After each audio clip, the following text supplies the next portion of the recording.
जो लोग हरि से विमुख हैं, भगवान में निष्ठा नहीं रखते, ऐसे लोगों के गति क्या होती है मुझे वो बताओ, और गति के साथ साथ इनके लक्षण भी बताना। जो हरि विमुख होते हैं, हरि विमुख को अगर दूसरी भाषा में मैं कहूं तो ऐसा कहने में कोई बुराई नहीं है। हरि विमुख मतलब तुम्हारे हृदय में ठाकुर जी के प्रति भक्ति नहीं है, ऐसा नहीं। ठाकुर जी भी तुमसे प्रेम नहीं करते, तुम ठाकुर जी हरिप्रिय भी नहीं हो, यह बात कही जा सकती है। तो जो हरिप्रिय नहीं है, जो हरि विमुख हैं, उनके लक्षण क्या हैं ये भी मुझे बताइए, और उनकी गति क्या होती है ये भी मुझे बतलाइए। बंधुओं, आज के इस विषय को सुनिएगा, और यहां पर बताए हुए गति को तो चलो सब लोग जानते हैं कि जो हरि विमुख हैं वो उसको नरक जाना पड़ता है, आदि आदि, और भी दो चार गतियां बताई हैं वो सुनेंगे हम। लेकिन जो लक्षण यहां बताए जा रहे हैं ना, आज तक अगर इनमें से एक भी लक्षण था तो क्षमा हो गई, लेकिन यदि अब ये लक्षण आगे रहे तो सोच लेना कि ठाकुर जी आपसे प्रेम नहीं करते, आप ठाकुर जी के प्रिय नहीं हो। इसलिए इस विषय को बहुत ध्यान से सुनना। और इसका उत्तर दे रहे हैं चमस योगेश्वर, और वे कहते हैं, राजन तुमने जो प्रश्न किया है, हरि विमुख लोगों की गति क्या है?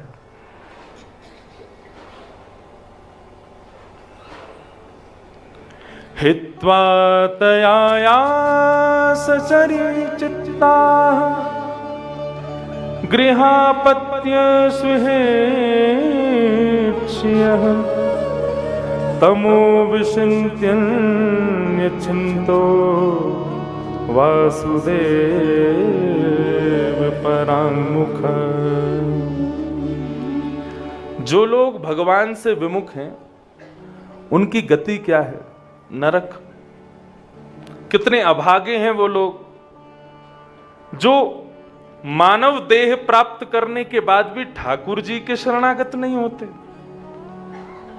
शरीरम स्वरूपम तथा वा कलत्वम रतश्चार रुचिरम धनम मेरु तुल्यम मनश्रेण लग्नम कृष्ण पादार विंदम ततः किम ततः किम ततः किम ततः किम। शरीर मिला है लेकिन उस शरीर से कभी ठाकुर जी की सेवा नहीं की। स्वरूप मिला है, रूप का मतलब एक प्रकार से गुण समझ लो, तुम्हें ठाकुर जी ने गुण प्रदान किए लेकिन उस गुण से कभी ठाकुर जी को सेवा अर्पित नहीं की। जब मैं छोटा था तो मेरी इच्छा रहती थी कि मैं बड़े होकर के गायक बनूंगा। ठाकुर जी कृपा से थोड़ा बहुत ठीक ठाक सुरीला गला है तो मैं इससे एक गायक बन जाऊंगा। लेकिन आज इस व्यासपीठ पर यदि बैठा हूं तो इसमें हमारे पूज्य नाना जी पंडित श्री कृष्णलाल शास्त्री जी, उनका बीच बीच में स्मरण करता हूं मैं कथा में। क्या बोले, लाला गा के कितने ने रिझावेगो, ज्यादा से ज्यादा 1,00,000 2 लाख लोग रिझ जाएंगे, लेकिन कल को तोते बढ़िया गावे वारो आगो, फिर कहां जाएगो। और ये तो नियम है, कोई अच्छा आता है तो पुराने को जाना पड़ता है। लेकिन उनकी एक बात बड़ी भाई, वो बोले अपने गुण से संसारियों को मत रिझाओ, अपने गुण से श्री राधा रमण को रिझाओ। यदि वे रीझ गए तो संसारी अपने आप रीझ जाएंगे। संसारियों को क्या रिझाना। तो पे यदि गावे को गुण है, तो पे स्वर यदि है, तो वह स्वर से ठाकुर जी को प्रसन्न कर। अष्ट सखाओं के जो 8 सखा हैं ठाकुर जी के, वहां पर ऐसा भाव प्रस्तुत करते हैं श्रीमद् वल्लभाचार्य जी महाराज के, ठाकुर जी की प्राप्ति में जप तप नियम आसन ये सब बहुत जरूरी है, लेकिन उनमें एक बहुत विशेष एक और गुण है, क्या? स्वर। व्यक्ति जप से तप से आदि आदि श्रेणियों से ठाकुर जी को बहुत जल्दी प्रसन्न कर सकता है, लेकिन यदि उसके पास स्वर गुण है तो वो स्वर गुण से और तीव्रता से प्रसन्न कर सकता है। विराजन भाव से श्रवण करो। स्वर से ठाकुर जी शीघ्र प्रसन्न होते हैं। यदि स्वर अच्छा है तो उससे ठाकुर जी को रिझाओ।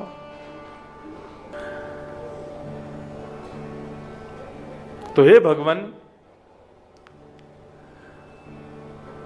मुझे बताइए कि उन अभागों के लक्षण क्या है जो भगवत विमुख होते हैं। उनकी गति तो नरक ही है, वो नरक से नहीं बच पाएंगे, लेकिन उनके गुण क्या होते हैं मुझे वो भी बताओ। तब यहां पर गुण बता रहे हैं, ध्यान से सुनना। कर्मण्य कोविदास्तब्धा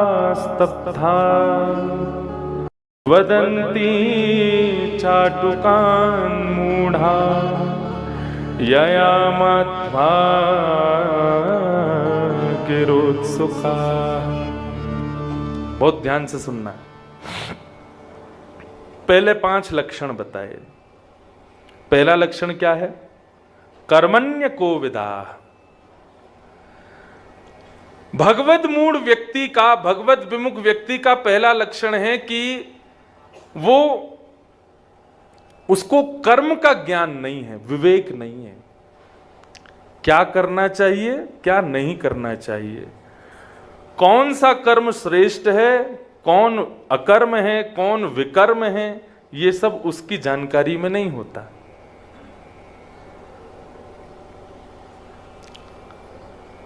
पधारे जय हो।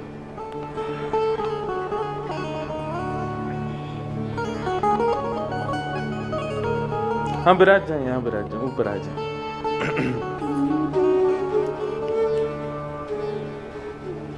कर्मण्य को विदा।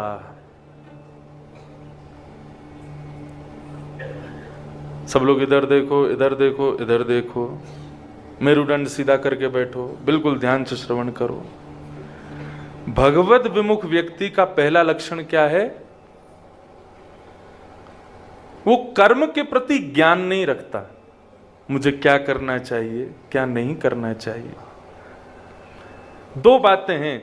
एक तो कहते हैं भोलापन, भोलापन वाली बात नहीं हो रही यहां पे। जैसे कि कल भोंदू की कथा अधूरी रह गई थी, बापू आ गए थे, भोंदू बेचारा वो रोटी अपनी ठाकुर जी को खवा दी। वो पूरी कथा है, अब उसमें बाद में जाऊंगा।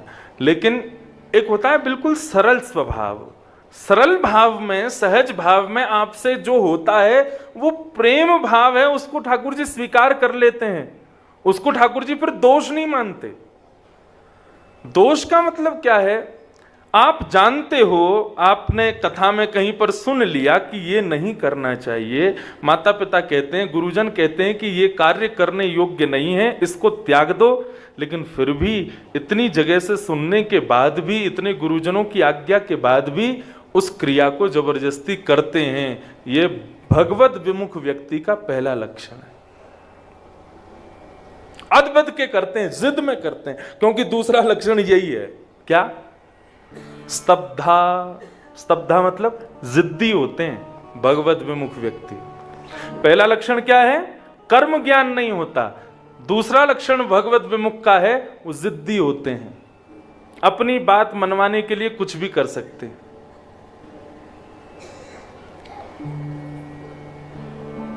जिद्दी स्वभाव के होते हैं। कई जगह कथा होती है महाराज, तो यजमान कहते हैं मंच पे बांस लगाओ। क्यों लगाएं? बोले हमने महात्मा में सुना है कि वो धुंधुकारी जो था बांस में आकर के बैठा था, 7 दिन सुन के बांस की एक एक ग्रंथि फटी थी, तभी जो है उसको मुक्ति मिली थी, और वो ऐसे ही होना चाहिए, तो आप भी लगवाओ। हम कहेंगे अरे भाई ठीक है, धुंधुकारी के समय की वो बांस लगाया नहीं था, कथा में ही पंडाल में बांस था तो उसी में आके बैठ गया था, क्योंकि भागवत के महात्म्य वर्णन है कि कथा का वेग इतना था कि वो धुंधुकारी की आत्मा टिक नहीं पा रही थी, कथा में रुक नहीं पा रही थी, तब वो बांस में जाके बैठा। और 7 दिन की कथा सुनने से एक एक ग्रंथि, उसकी ग्रंथि बांस की नहीं फट रही थी, उसके जो पापों की ग्रंथियां थी वो फट रही थी। अरे महाराज आप तो यूं कह रहे हो, पिछले व्यास आए थे उन्होंने तो लगवाया था, और जिद करके महाराज बांस लगवा ही लिया। मैंने अभी दूसरे दिन जिद करी, मैंने कि एक दिन की कथा हो गई, ग्रंथि क्यों नहीं फटी इसकी? इसका मतलब तुम्हारे पितृ मुक्त नहीं हो रहे। मैंने 7 दिन में अगर ये बांस नहीं फटा तो तुम तो मुझे दोष दोगे कि आपने ऐसी कथा सुनाई कि हमारे पितृ मुक्त ही नहीं हुए। जिद्दी, ये भगवद विमुख व्यक्ति का दूसरा लक्षण है। पहला लक्षण कर्म ज्ञान नहीं है, दूसरा लक्षण स्तब्धा, जिद्दी, और तीसरा लक्षण क्या बता रहे हैं? मूर्खा पंडित मानिना। होते तो मूर्ख हैं लेकिन दिखाते ऐसा है कि बहुत विद्वान है, बहुत अपने आप को पंडित दिखाते हैं, ज्ञानी बताते हैं, हम बहुत जानते हैं। जानकारी कुछ भी नहीं है लेकिन अपना रहन सहन, करनी चलनी फिरनी ऐसी रखेंगे कि उनको देख के लगेगा इनसे बड़ा ज्ञानी कोई नहीं है, इनसे बड़ा जानकार कोई नहीं है। इस भाव का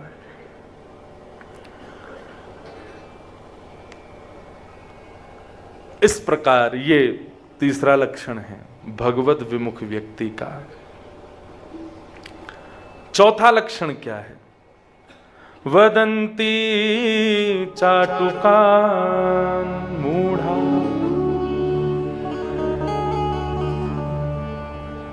चापलूसी करते हैं भगवत विमुख व्यक्ति।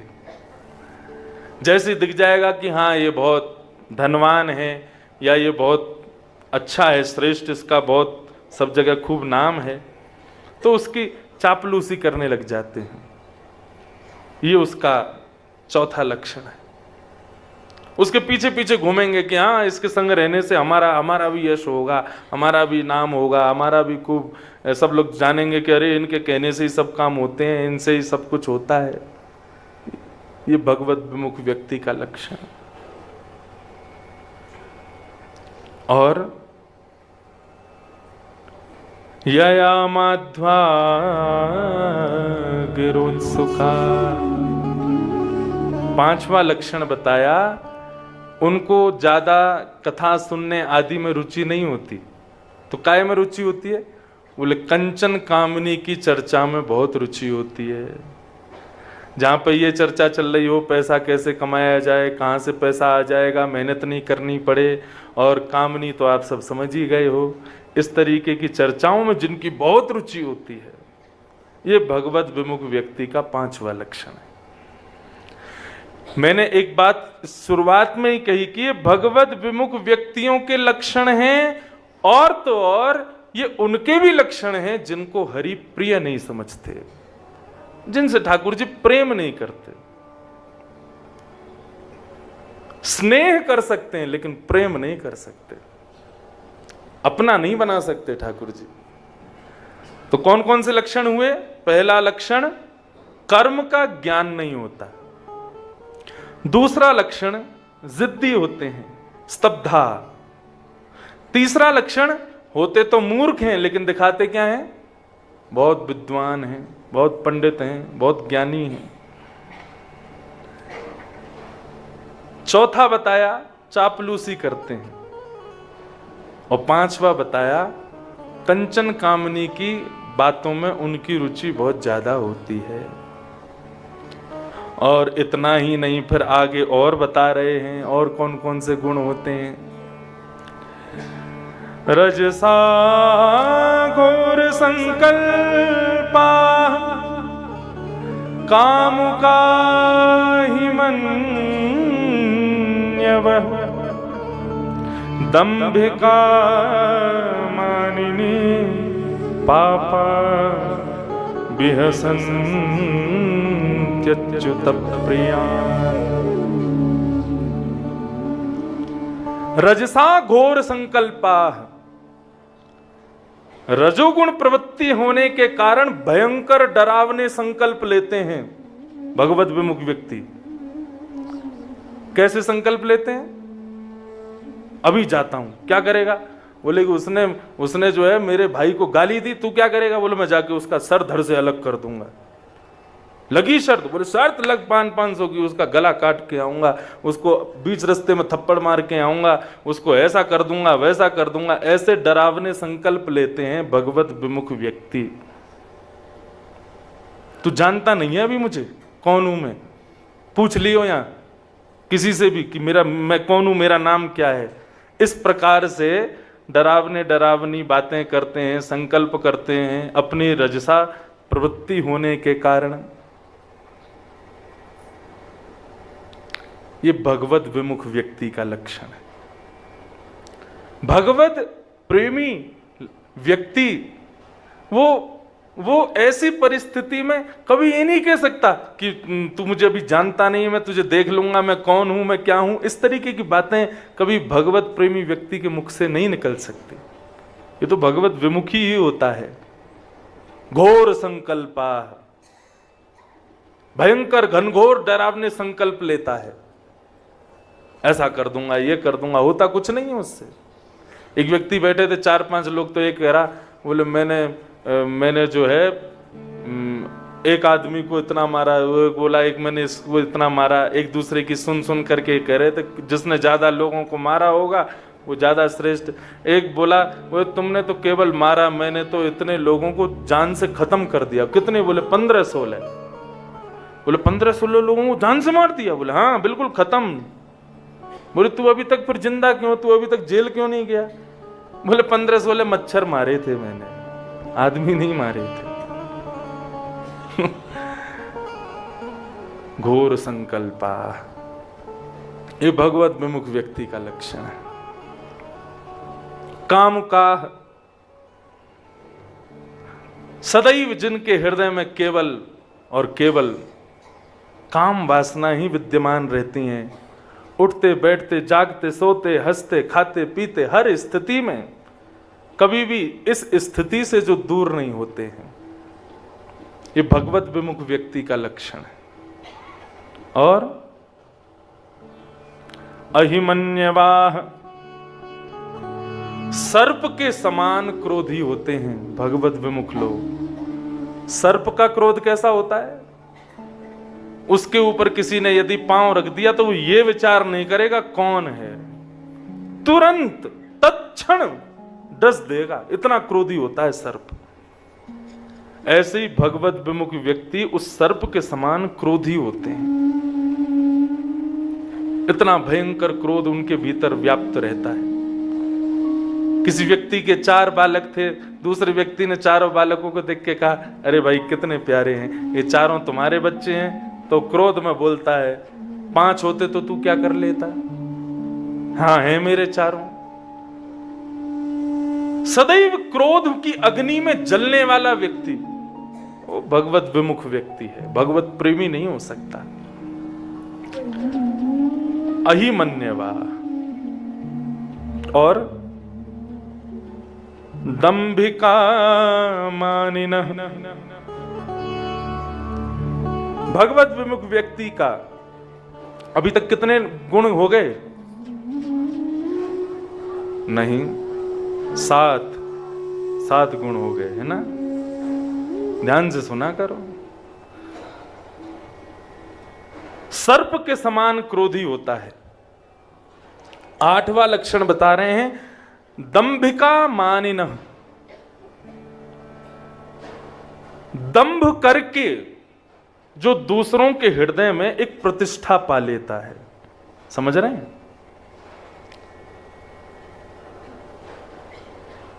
वैसे तो बालक को खिलाते रहेंगे गोद में, लेकिन जैसे दिख जाएगा कोई आ रहा है तुरंत उस बालक को दूर कर देंगे, माला लेके हाथ में बैठ जाएंगे। हम तो भजन करते हैं, हम तो नित्य भजन में ही रहते हैं।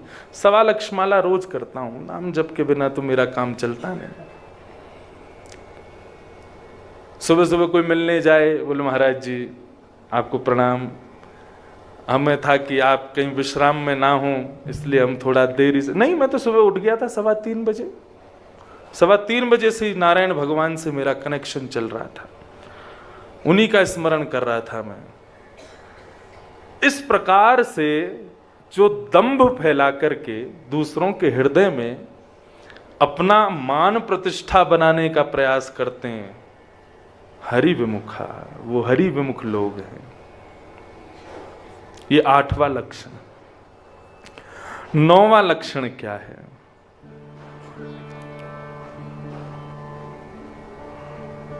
दंभिका मानिनः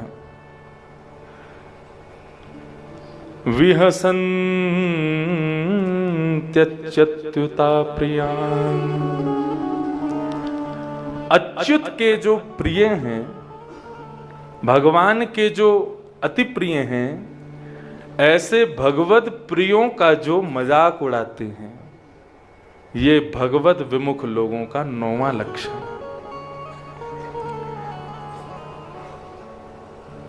एक लक्षण हमने गिना नहीं बीच में, काम का। इस प्रकार 10 लक्षण हैं टोटल, 2 श्लोकों में चमस योगेश्वर ने बताए हैं।